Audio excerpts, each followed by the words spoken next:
ایک دن اسد، انایا اور عالیہ اپنی امی کے ساتھ ٹرین میں بیٹھے نانی کے گھر جا رہے تھے۔ ٹرین کی کھڑکی سے باہر سبز کھیت اور درخت تیزی سے پیچھے جا رہے تھے اور تینوں بچے بہت خوش تھے۔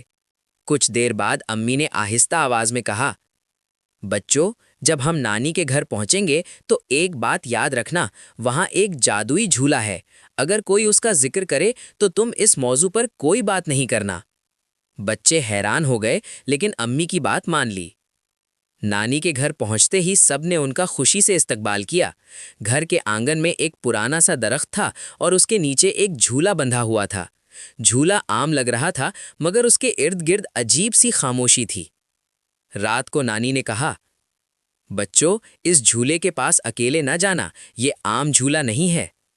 یہ سن کر بچوں کے دل میں تھوڑا سا ڈر بھی آیا مگر تجسس بھی بڑھ گیا۔ اگلی صبح اسد، انایا اور عالیہ آہستہ سے اس جھولے کے پاس گئے۔ انہوں نے دیکھا کہ جھولا خود ہی ہل رہا ہے، حالانکہ ہوا بھی نہیں چل رہی تھی۔ انایا نے کہا، ہمیں ڈرنا نہیں چاہیے، اگر یہ واقعی جادوئی ہے تو ہم دعا پڑھتے ہیں۔ تینوں نے مل کر بسم اللہ پڑھا اور نیک نیت سے کہا، اگر تم کسی کو نقصان پہنچاتے ہو تو یہ ٹھیک نہیں، ہم اللہ سے دعا کرتے ہیں کہ سب ٹھیک ہو جائے۔ اچانک جھولا زور سے ہلا، پھر آہستہ آہستہ رک گیا اور اس کی چمک ختم ہونے لگی۔ اسی وقت نانی بھی وہاں آ گئیں۔